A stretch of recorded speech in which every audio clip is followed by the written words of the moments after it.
Hello, in this video I'm going to explain how to use Photoshop Elements to retouch a landscape.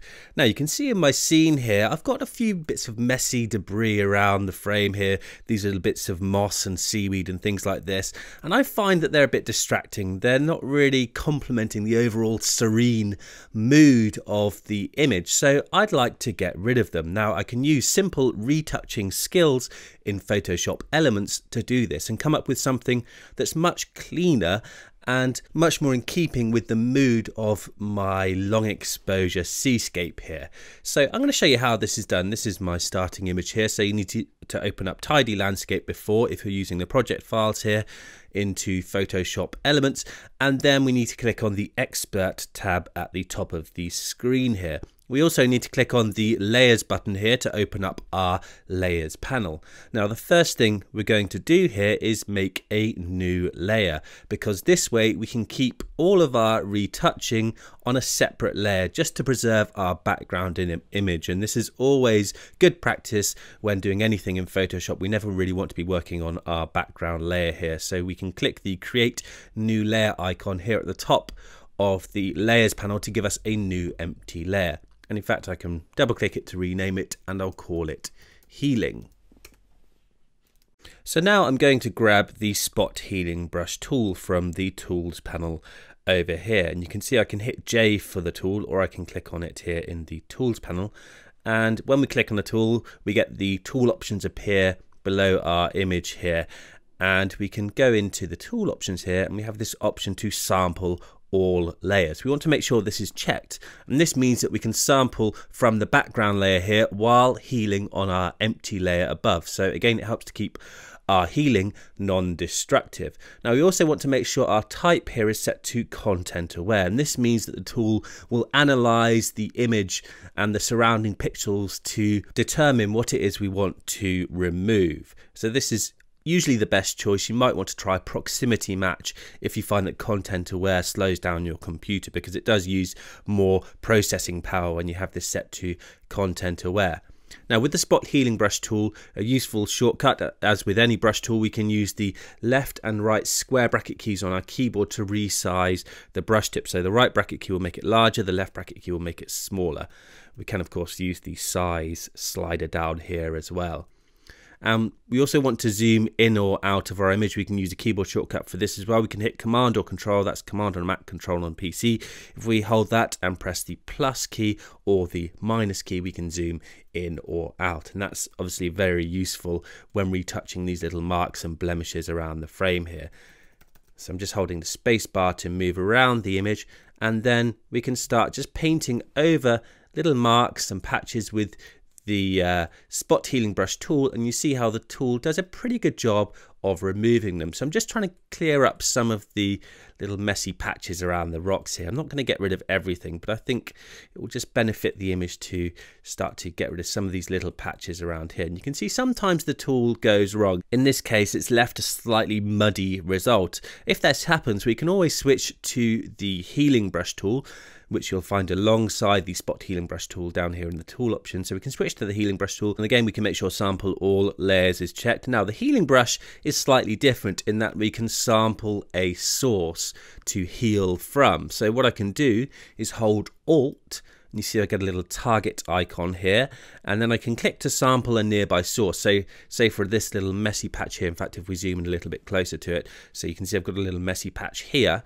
I can hold Alt to sample from the clean area nearby. So I can alt click over this portion here, and then I can paint to tidy up that messy patch, and that gives me a much nicer result. Again, I can hold alt and just paint to sample from a similar area nearby, which just helps the tool by pointing it to the right area of our image. So I can again just hold alt and continue using the Healing Brush tool to get rid of some of these little marks around the frame here like this.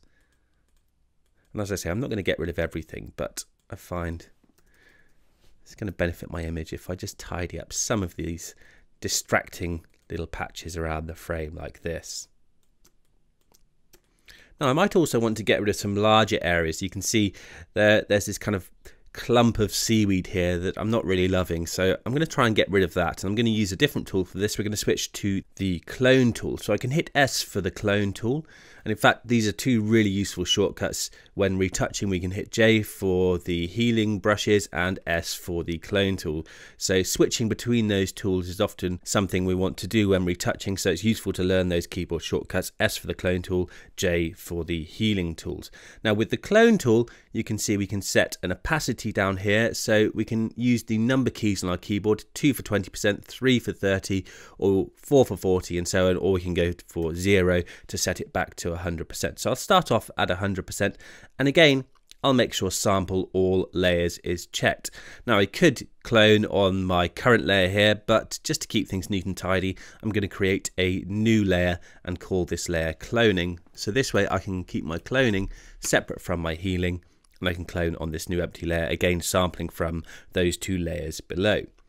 So with the clone tool, as with the healing brush tool, we can hold Alt and click to sample a source. So I can sample a clean area nearby and then paint to clone pixels over the area that we want to remove. So I can just continue sourcing from a clean area and then painting to remove any little messy patches like this. So I'm just holding Alt repeatedly and clicking just to sample from different areas, because we want to keep our source area nearby to the point that we want to remove, but we also want to kind of vary it so that things don't start to look too uniform or too messy.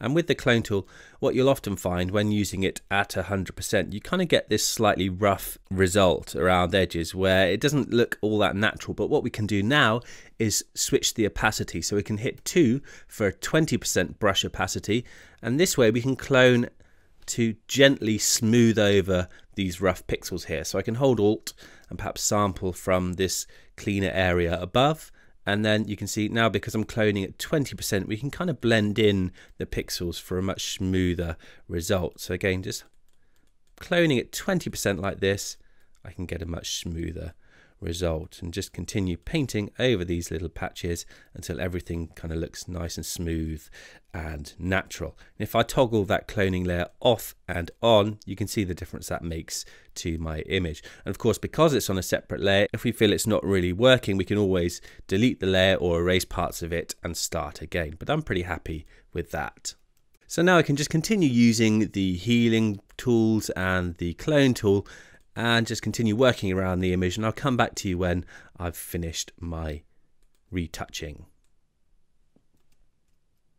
So here you can see I've continued in the same way, tidying up my image with those tools, and in fact if I hide those top two layers, you can see that's before and that's after. And in fact I could also perhaps turn off my background layer here, and this gives you an idea of where I have healed around the image.